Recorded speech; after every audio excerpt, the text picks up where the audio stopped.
You can make comments and ask us questions about Week 11 games. And if you are listening to the podcast, a quick reminder about scheduling.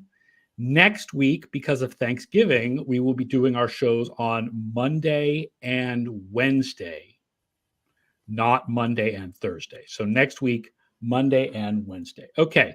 We talked a lot about the AFC North on Monday's show. We're going to talk a lot about the AFC North on this show because we're going to start with the Thursday night game, which is a really good one this week, with the Cincinnati Bengals at the Baltimore Ravens. Bengals make the playoffs in 54% of sims when they win, 25% if they lose. The Ravens, who are still very well loved by DVOA, 98% of sims when they win, 86% of sims when they lose. Your thoughts on tonight's game? Obviously, these two teams played earlier in the year, and even though Joe Burrow was still hurt at that point, it was only a 3-point win for the Ravens, 27-24. Right. Although the Ravens had 20 injuries. So you have one injury that we remember, and then we had the unbelievable injury rush. But they have injuries this week, right? I think Marlon Humphrey is doubtful, and Ronnie Stanley is out. Ronnie Stanley is out. Ronnie Stanley was out in that game, too. He went down in the last game. Probably one of the things that was happening in the background of the loss to the Browns. But when you go back and look at the percentages and odds for the playoffs, remember that if the Ravens win, it's a sweep. And it takes the Bengals down to what in the AFC? It takes the 25%. They have 25% playoff odds if they lose this game. Remember, I mean, they have the hardest remaining schedule, although part of that is playing the Ravens this week. So their schedule is no longer the hardest remaining schedule after this week, but it's still pretty hard. And of course, they lose all the tiebreakers. Right, because they'll be 1-5 in the AFC with a loss, 0-3 in the division with a sweep against the team that they need to beat. So the Bengals really, really need this one. Really, really need this one. The ESPN Chalk article that I do, where they asked about this game, the first question was something about, on a short week, both coming off close losses, how do you think that affects the way that you bet? Yeah. And my answer was some players are going to be really disheartened by the close losses, and other players are going to bounce back for them and play really well. And I have no idea which is which because I'm not a psychoanalyst, so it doesn't affect my betting at all. Right. The injuries, again, a team with injuries is probably going to have a harder time compensating. Don't have data to back that up, but that seems like common sense. So that would be advantage Bengals because, like I said, the Ravens are replacing a left tackle and a starting cornerback. I also lean towards the under on Thursday night because you generally get these teams that are out there playing a little gassed. And sometimes you get a little more of cold weather at night, et cetera, et cetera. So, but in terms of like picking a winner, I don't know what you could take away from that. Here's some interesting stats that I found while going through the stats. The Ravens defense goes from 5.1 yards per play and 0% DVOA in base to 4.1 yards per play and a minus 32% DVOA in nickel. And the Bengals, of course, play so much 11 personnel. Right. Their opponents are almost always in nickel and dime. Right. So this would play into the hands of the Ravens defense. Yes. T. Higgins had 8 catches for 89 yards and 2 touchdowns in the first matchup and will not play in this game. He will not. Normally, the Ravens are weaker against number 1 receivers. So that first game against the Bengals was actually an exception. So Jamar Chase probably will get his tonight. Especially if Humphrey's out. Especially if Humphrey is out. Bengals are 30th against tight ends. Mark Andrews only 45 yards and a touchdown in the first matchup, but look for Mark Andrews tonight. And some weird Bengals blitz stats. When they blitz, the Bengals allow fewer yards per play, but they have a much worse DVOA because almost all their turnovers have randomly come on plays without a blitz. That's completely random. Right? That's totally random, right? Yeah. That's right. Speaking of, what's Hendrickson's status tonight? He's not playing. Hendrickson's status. Oh, that's a good question. Apologize for not having the injury report, Sabas. Folks could see I was mailing some letters. I'm out of stamps here. They are expecting him to go. Okay. They are expecting Trey Hendrickson. Hey, Trey Hendrickson is expected to go, yes. Okay. In the absence of T. Higgins, I think Irwin has been playing very well. He's a dude that no one knows about, but yeah, he's one of those guys. Can I get a little DFS advice here? Trent Irwin is a really good player for like, I want a guy that's only going to be taken by 2% of teams so that if he hits, I win this. Right. He's a really good player for that for DFS. Right. And he's getting some of the work. I was about to say Taj Boyd. It's Clemson and like Tyler Boyd. Yeah. Tyler Boyd, has been falling off a little bit again. He dropped a touchdown pass the other day. He did have a big catch at the end. I wouldn't be surprised if some of that number 2 action goes to Trenton Irwin. By the way, his over for receiving yards, Irwin, is 34.5. Yeah, I mean, with Higgins out and Humphrey out, and therefore the Ravens defense stretched a little bit, I kind of like that over, although I'm with you. I like the under on the game as a whole. Yeah. Yeah. And do you think, well, they price it in? The house doesn't price in over under that much. They assume not many people are going to bet the under, so they don't mind, if they except this year, unders have been so good, right? Because the offense has been down overall, and we didn't realize that at the beginning of the year, and we've been trying to make up for it all year. I mean, I know that in my over under picks, I've been subtracting 2 points. Oh, and I still pick more overs than unders. So the market is even ahead of me in subtracting points. So right. But I like the under 46 in this game. And there's a degree to which the house doesn't care because they're still going to get more bets on the over because a lot of us don't like betting the under. You might want to consider the under in this game. By the way, I just saw the props pop up. And for the ultimate hate watch prop here, Nelson Aguilar, his receiving prop is over 8.5. That is a Philadelphia hate watch, right? So you want to do a Philadelphia hate bet? Unlike Aguilar, 8.5 to see if he actually holds on to one pass. The line is Ravens minus 3.5. Yeah. And even after adjusting for injuries and adjusting for the fact that Joe Burrow is healthier now, I'm going to ride with DVOA and I'm going to take the Ravens. I mean, a big thing that I wrote about this week for those who missed the DVOA column on Tuesday is that there is no predictive value at all in the Ravens offense sucking in the fourth quarter. Just because they have had problems in the fourth quarter all year doesn't mean they're going to have problems in the fourth quarter going forward. Right. I do think that they're the better team here. They're a home team. It's Thursday night, short week. I like the Ravens minus 3.5. I never like laying more than a field goal on the Ravens. They're a team that I know they've had the blowouts this year. Historically, they're this team that they're going to get into these mucky games, especially in division. So I would take the Bengals to cover because, again, 27-24 rematch, Yep. You get the win with the Bengals. I understand that. Yeah. The other AFC North game is the first 1 p.m. game that we're going to cover, and that is the Pittsburgh Steelers at the Cleveland Browns. This is the most important game for playoff odds. The percentages I'm about to give were done with a simulation prior to Deshaun Watson being out for the season. Okay. Steelers, 84% with a win, 54% with a loss.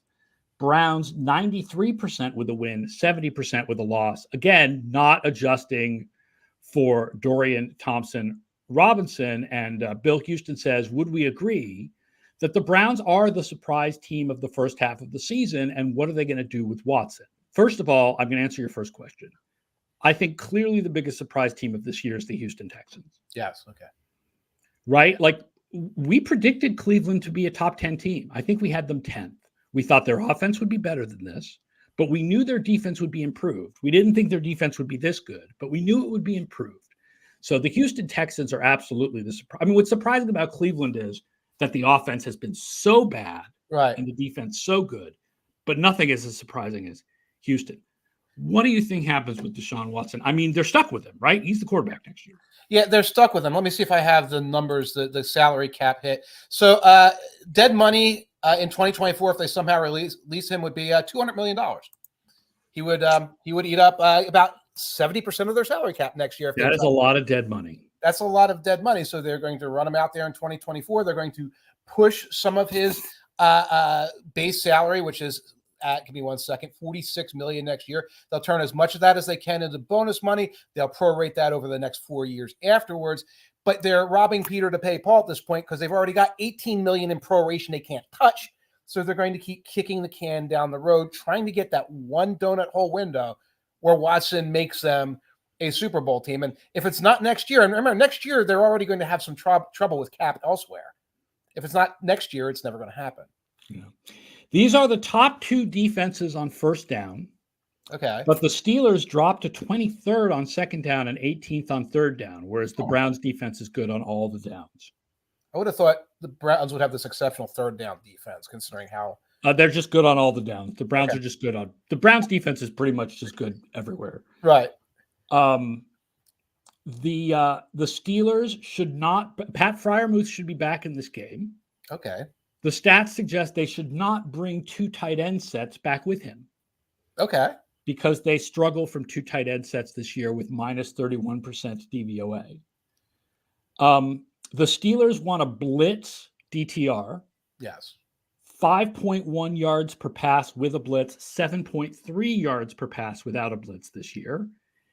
And they are number 1 against short passes and only number 20 against deep passes. But I went back and looked at some DTR scouting reports, and gee, what's in his scouting reports?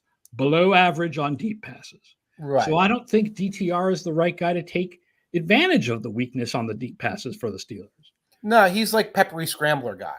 And I think his arm is probably okay. He's not this. If he had a bullet arm, like he wouldn't have been, wherever he was in the draft. Was he 6th round, 7th round? Fifth round, I think. Fifth round. So, that's what you get with him. One thing I noticed about the Steelers, and I was looking through your drive pace stats at the FTN network, Steelers are punt more per drive than any team in the NFL, have the fewest turnovers per drive of any team in the NFL. So the Steelers are this great, like 1970s example of the punt's the positive play. And you watch this offense and it's like paint drying. And it's like, well, how are they winning games? Well, part of it is they're not turning the ball over. So at least they're making the other team drive the length of the field, right, helping them win these close games. And they've had a strong defense this year, right? They're 7th in defensive DVOA. And again, like I said, the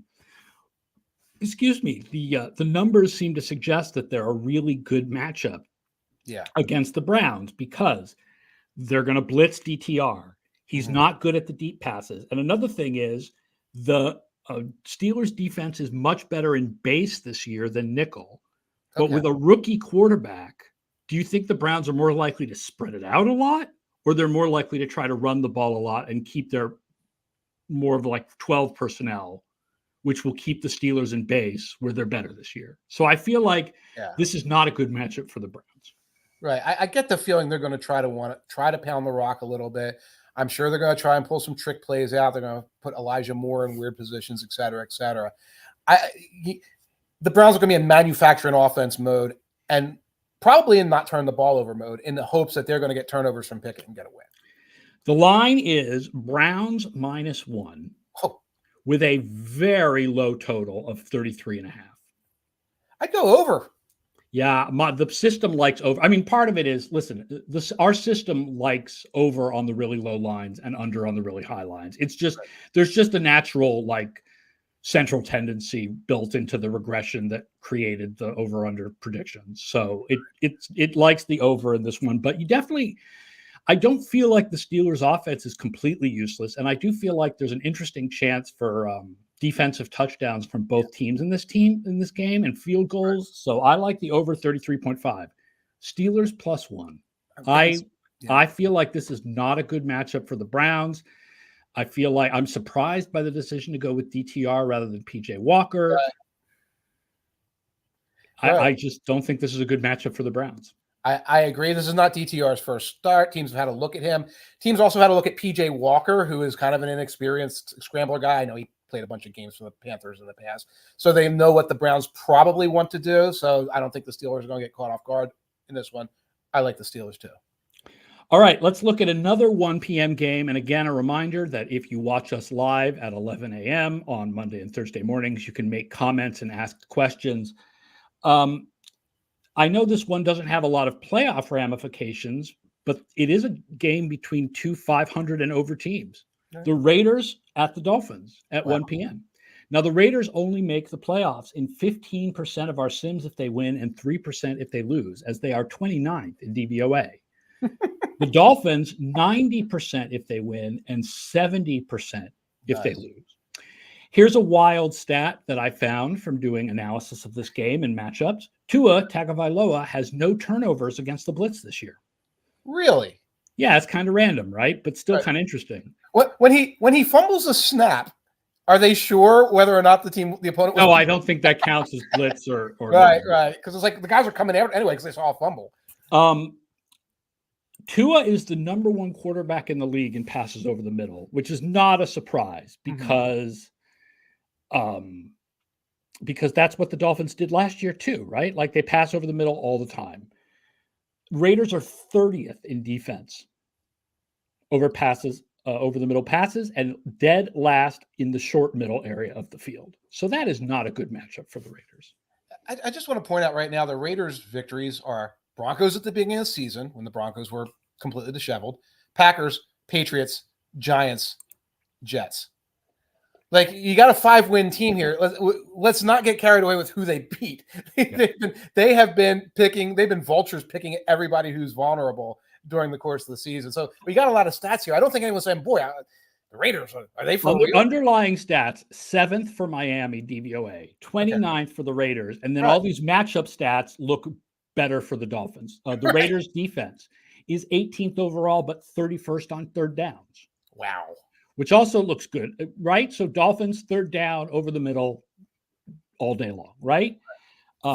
For people who are interested in playing DFS or props, both of these defenses are weak against tight ends and against running backs in the receiving game. Neither of these teams use their tight ends very much, but that probably means the props are pretty low for the tight ends. Obviously, the Dolphins throw a lot more to the running backs than the Raiders do.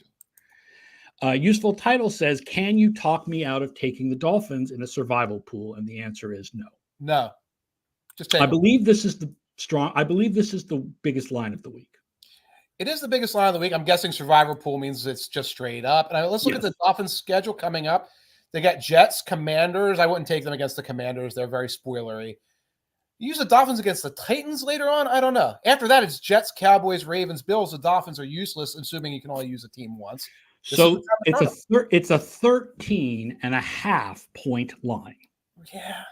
So no, I'm not going to try to talk you out of taking the Dolphins in your survival pool. Yeah, do it. Do it.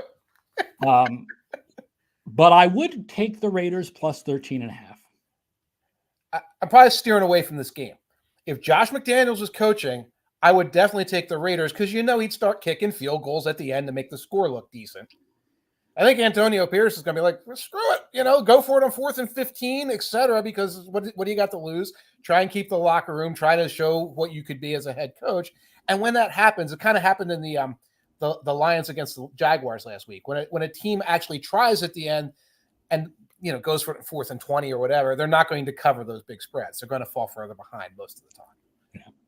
All right, 4 p.m. Jets at Bills is the big 4 p.m. game. Make sure you say the odds on this clearly because these odds are stunning when I saw them in the loser of this game is basically out. Loser out. The Jets make the playoffs 23% of the time with a win and 5% with a loss. That's understandable. The Bills 32% of the time with a win and 8% with a loss. Think about this, folks.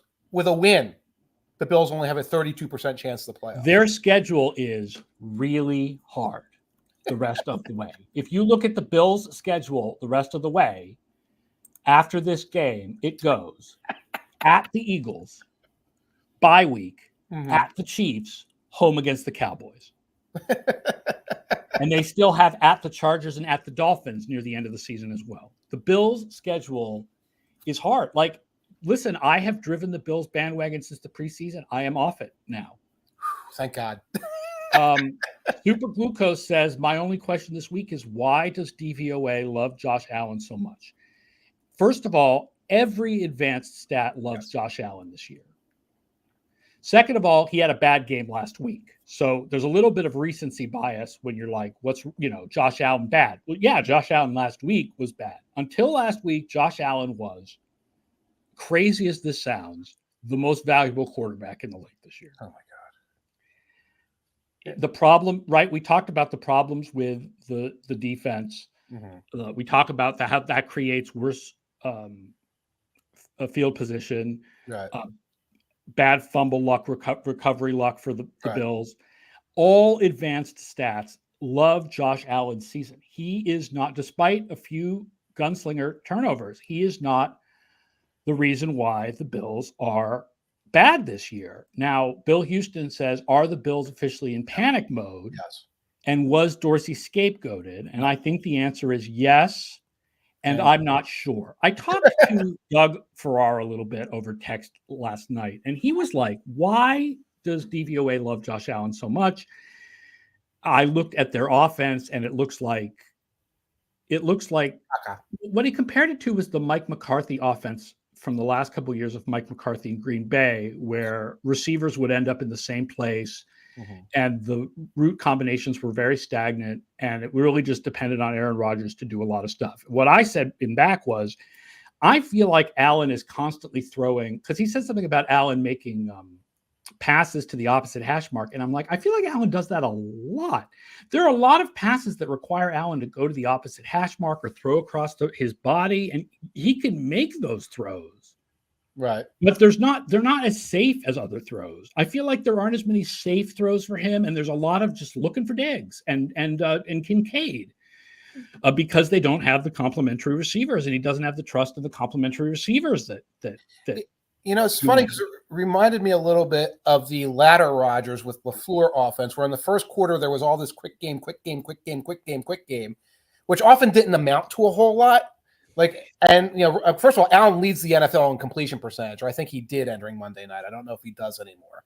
So you have all these quick, short passes, and it's like these drives where there are two completions, yet a punt, because the two completions netted 9 yards.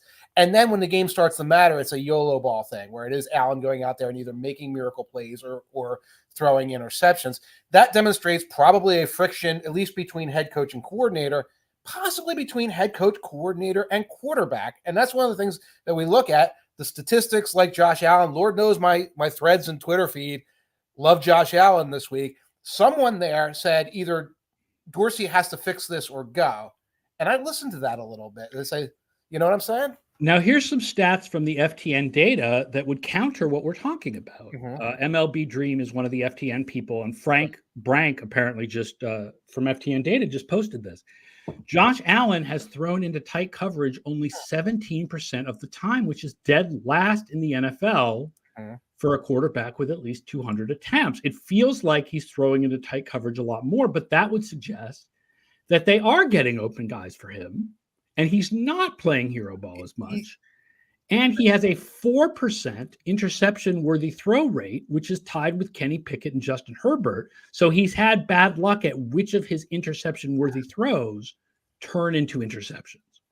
But if he's not throwing into tight coverage, does that mean necessarily that there are plays where he could take that's tight coverage, but you're open?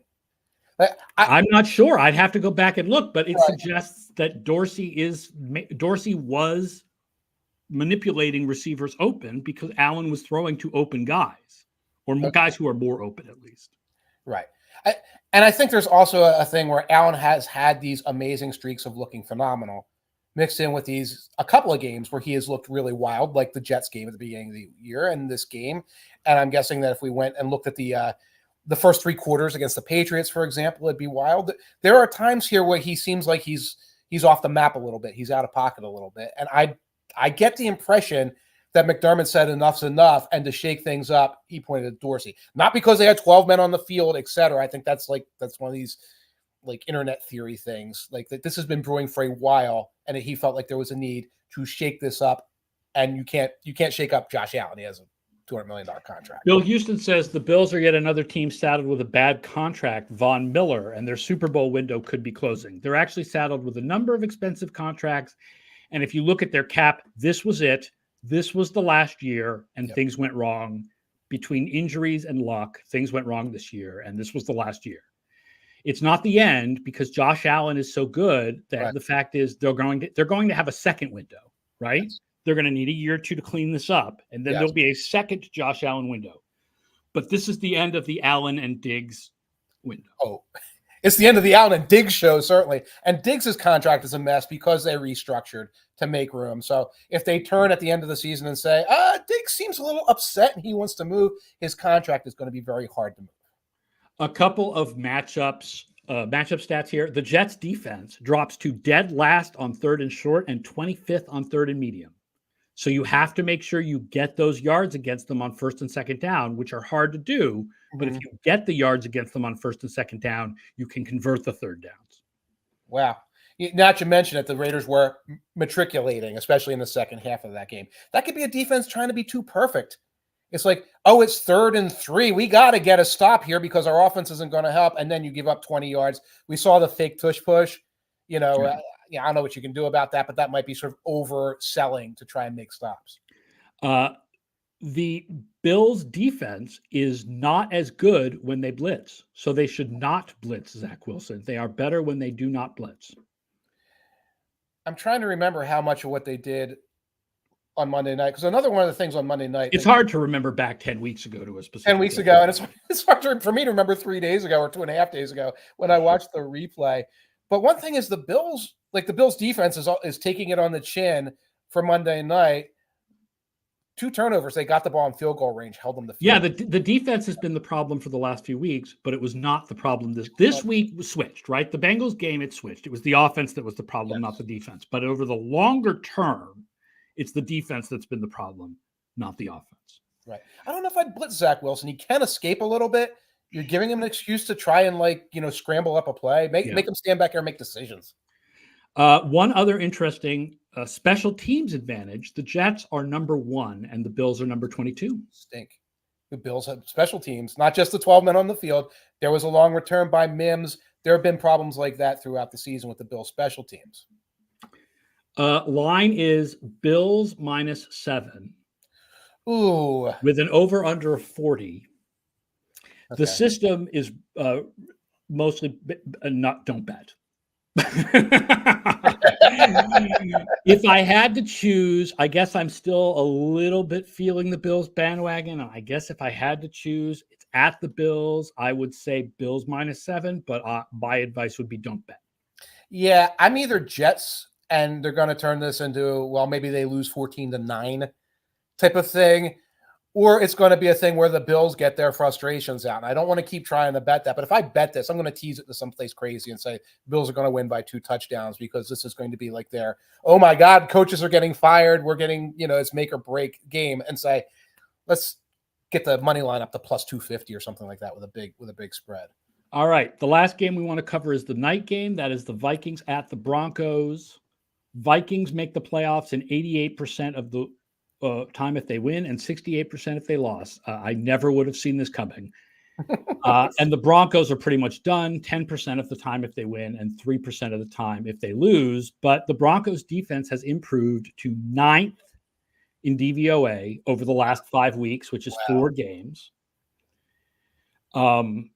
Interesting. The Vikings offense, 6.3 yards per play and 17% DVOA from 11 personnel, but 4.8 yards and minus 19% DVOA from 12 personnel. And I think that Jefferson might be back. I'm not sure. I think look it up. It's been sort of unclear about it. Right. They're being coy. I don't know. Maybe you're going to get some up. They say he's still ramping up, so he's going to be questionable. And I think he's probably like a legit game time decision for this game. Interesting, because this would be it for them. I have some stats on this.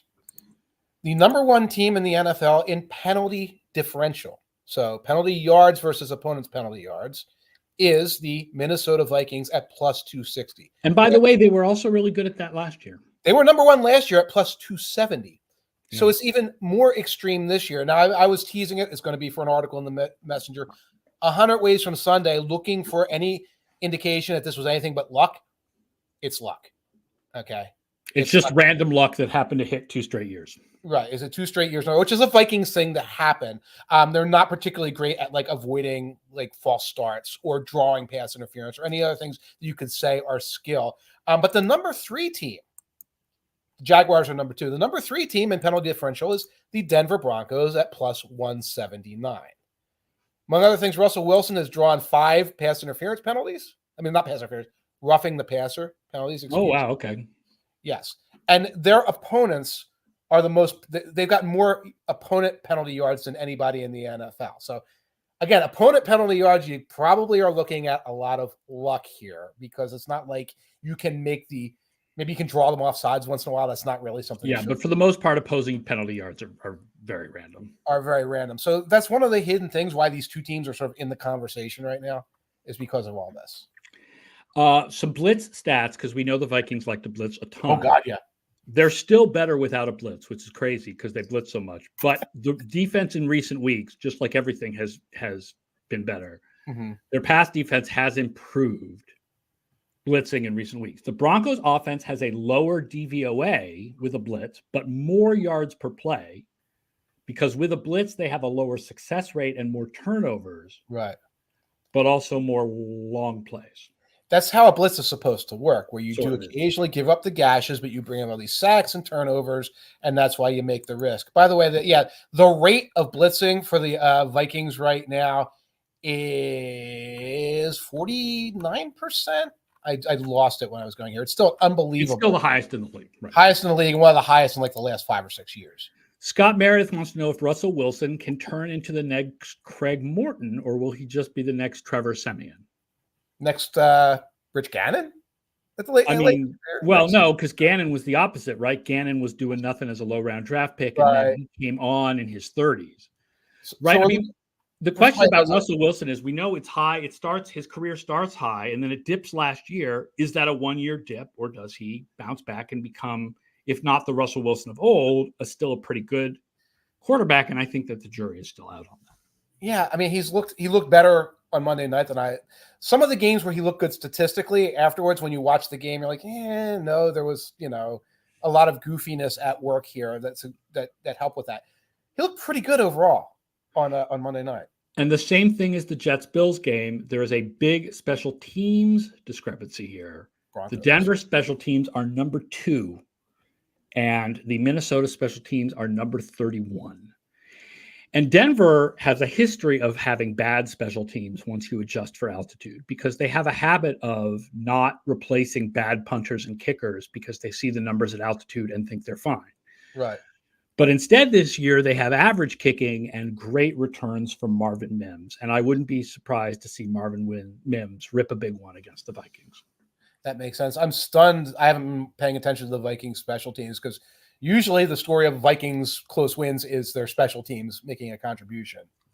Apold says, how much will missing Jordan Hicks hurt Minnesota's defense? I mean, I think I'm going to go with the main analytics idea that most off-ball linebackers do not move the needle much. And Jordan Hicks is a nice player, but he doesn't reach Fred Warner status or Matt Milano status of really moving the needle. So I don't think it hurts them that much. I doubt that the line moved at all because of a Jordan Hicks injury. I'll put it that way. They've got that other kid whose name escapes me, undrafted rookie, who's been playing pretty well. They're high on it. And, of course, they're the Vikings. When they lose a player that you heard of, they somehow get better. The line is is it Vikings minus 2.5 or is it I have it written here Broncos minus 2.5. Hold on. I'm heading for the source straight from the horse's mouth here. It is Vikings plus 2.5. So the Broncos. Yeah, wow. The Broncos are favored. Ivan Pace apparently is the name of the linebacker who's playing well. I mean, Vikings plus 2.5 all day. I feel good about that. Despite the Broncos playing better and the fact that this game is Denver. In Denver, I feel like the Vikings defense has improved. Even if you assume Josh Dobbs can't keep this up, their defense has improved to the point where if the Vikings are underdogs, I think I'm going with the Vikings as underdogs. I'll probably take the Broncos. Your Broncos minus 2.5, you think? I love Joshua Dobbs. I watched a lot of them this season, a lot of them in the past. This is not sustainable. Of course, I'll check for the Justin Jefferson health. Yes. Before I make a final call.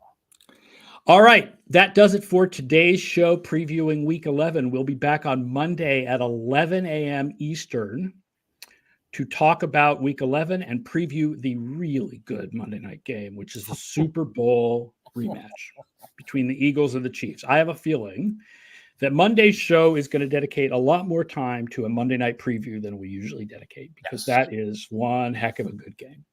But until then, you can enjoy the weekend of Week 11 and a lot of good AFC North action and some other stuff and not having to watch the Patriots. That must feel good for you.